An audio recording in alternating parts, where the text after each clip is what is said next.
Something unexpected is happening at US military bases hosting Afghan evacuees.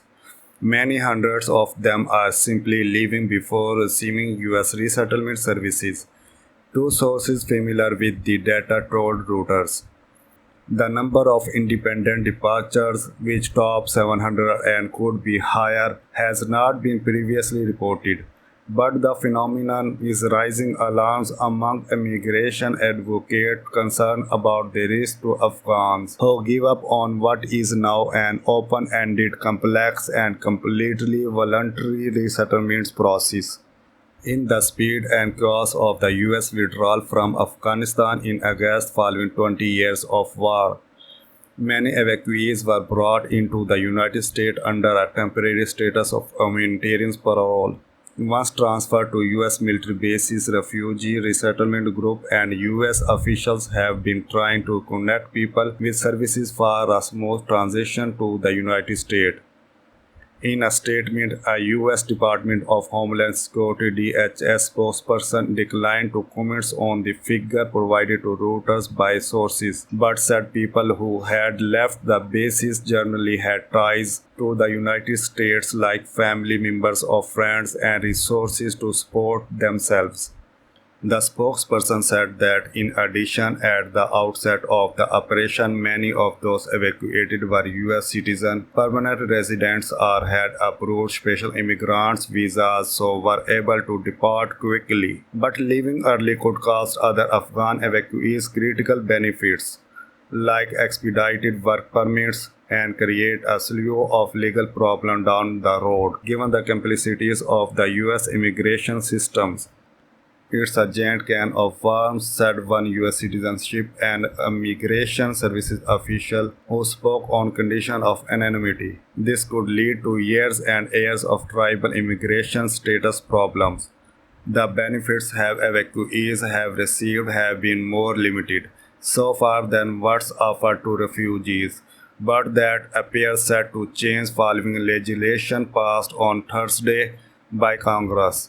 Despite opposition from Republicans that would give Afghan evacuees the more extensive assistance usually provided to refugees.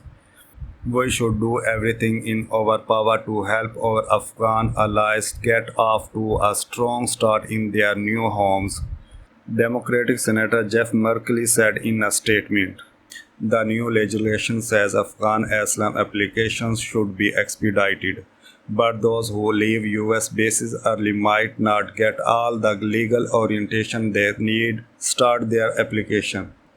Immigration experts say Afghans who leave the bases are not breaking US laws and military official has no legal authority to hold law abiding Afghans against their will at any of the 8 locations hosting 53,000 Afghans who fled the Taliban on US evacuation flights.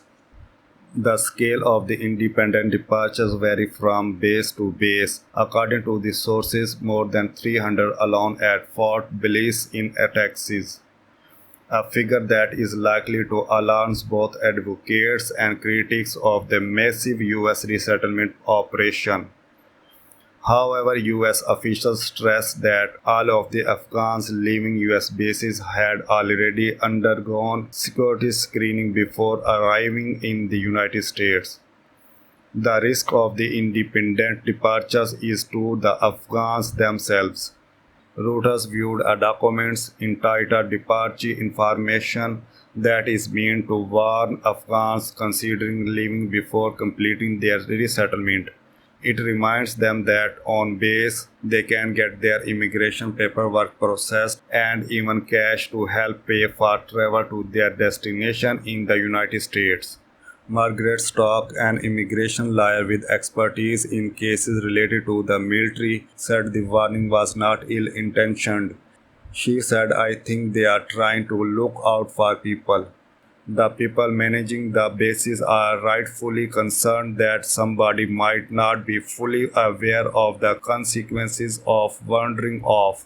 Afghans leaving US bases can be a touchy issue in some part of the country, particularly given media coverage of security incidents at Fort McCoy in Wisconsin and Fort Bliss.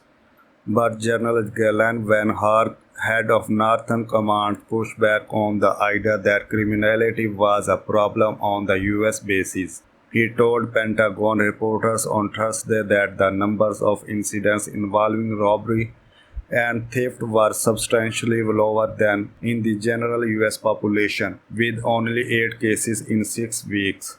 Asked what was the limiting factor in getting Afghans processed for resettlement, Van Herk said it was not vaccination against measles or the coronavirus or security checks.